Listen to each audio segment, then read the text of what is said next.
Good afternoon, everyone, or, whatever time of day it is for you. Sorry. Stupid wires. We're doing Chapter 10 of Catwoman Soul Stealer by Sarah J. Maas. In the last chapter, Selena successfully stole the $1 million fruit painting and met up with Poison Ivy. The two of them hashed out a deal to split the profits of the painting. And while they were escaping, they ran face to face with Batwing. And then Ivy immediately bailed. This is a pretty short chapter, so I should be able to edit it, because for some reason my phone has not been letting me edit things. Things I don't even use on there keep updating and filling up my storage space. So yeah, that sucks. But alright, Chapter 10. Looks like this is from Luke's perspective. Luke observed the woman standing before him. Head to toe, black suit made from some high-tech material. Confident, athletic, skilled. And with the helmet on, Catwoman was a good way to describe her. The ears on the dark helmet, the oversized lenses, the claws that she just retracted after that spectacular jump. Even her steps toward him oozed feline grace. The bullwhip, however, promised pain. She was highly trained. He'd realized it from the jump, from what he'd seen when she escaped the museum guards with Poison Ivy. That was a pairing that made him wince. This stranger before him was bold, fearless, utterly unruffled by his appearance as he pushed off the wall, and they stopped perhaps 10 feet from each other. The thief he'd been hunting for.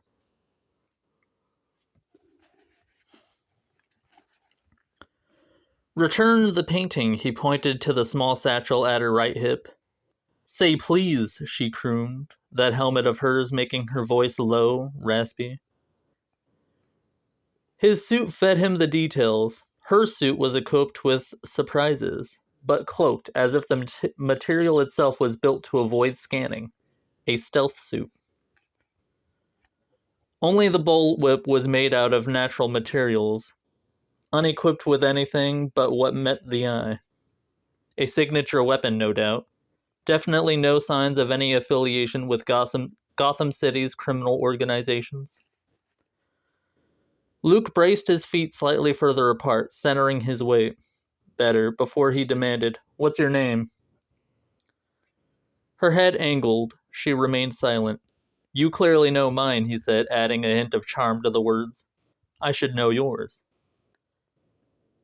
She was slender, but stood with a sturdiness that spoke of iron-hard muscle beneath. She'd made the jump without any assistance from her suit beyond those claws. Metal-shredding claws. God.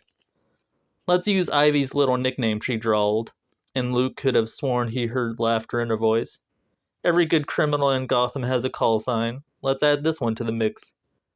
She examined her claws as if she were looking over a manicure, her bullwhip swaying in the wind.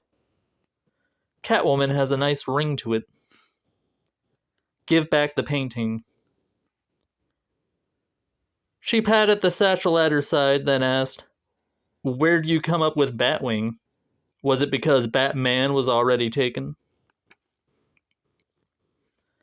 "This can go one of two ways. Either you give back the painting right now, or you take it from me." She interrupted him. A sound that might have been a click of the tongue. Isn't it wrong for a big, tough man to threaten to hurt a woman? Holy hell.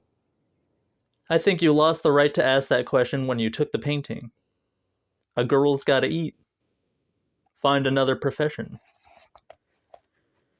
She stalked toward him, a few steps, clearly closer than most of Gotham City's worst dared.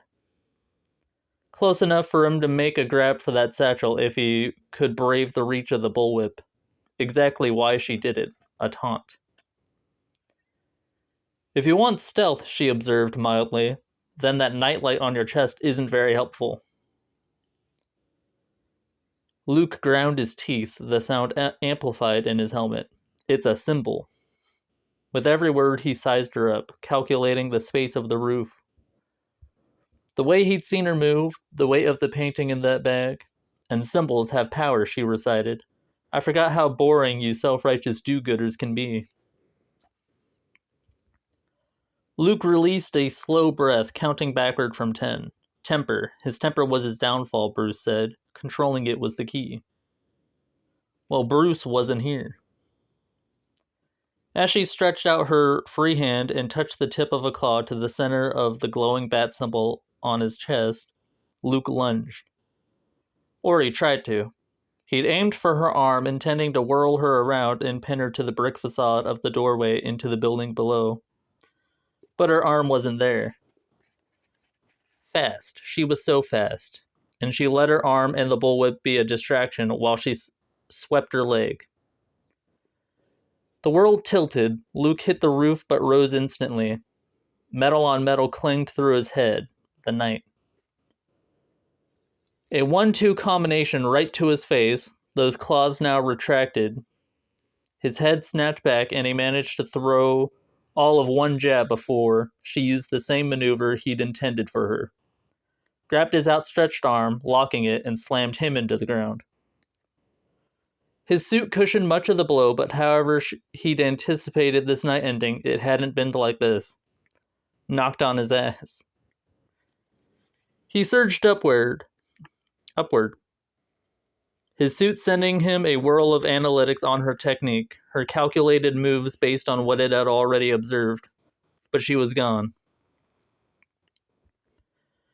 No, not gone. She'd moved to the corner of the roof and was now peeling from a pole what looked like a camera. She wouldn't have dared to record this encounter. But this stranger, this Catwoman, lifted the camera in salute as she leapt over the edge of the roof. By the time Luke had scrambled for it, ego smarting more than his body, she was gone. The next morning, however, proved that the video footage was not. The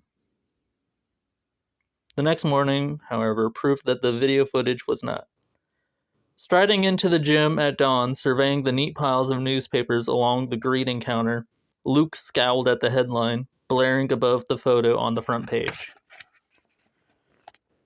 When the bat's away, the cat will play. And there he was, or Batwing was. The shot, he would admit, was brilliant. She'd likely picked a frame from her footage. The photo showed him in the middle of falling, Catwoman's body the portrait of a conquering queen as she sent him to the ground. Luke swiped up the newspaper and chucked it at the gym trash bin to land among empty cups of water and cleaning wipes. Not good. Not good at all. The message it would send to other criminals in Gotham was precisely why she leaked the photos. Luke knew it would be futile to go to the newspaper to ask who sent them. They had an anonymous tip line. And they had clearly struck gold last night. No way they would reveal their source, even if they could. Luke stepped onto the treadmill, punching it up to a flat-out run. He had to get her under control, and fast, before the underworld of Gotham City started to stir. Well,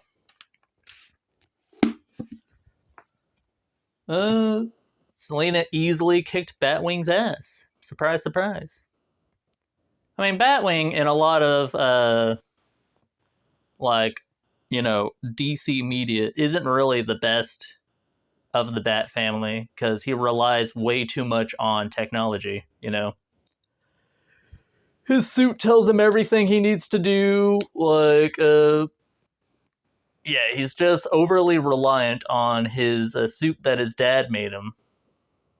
Sure, Batman wouldn't be as much of a hero if he wasn't super duper rich, but he also has training, depending on, which Batman you're following. Whereas Luke is kind of just an army boy with a rich dad. He doesn't have that much going for him.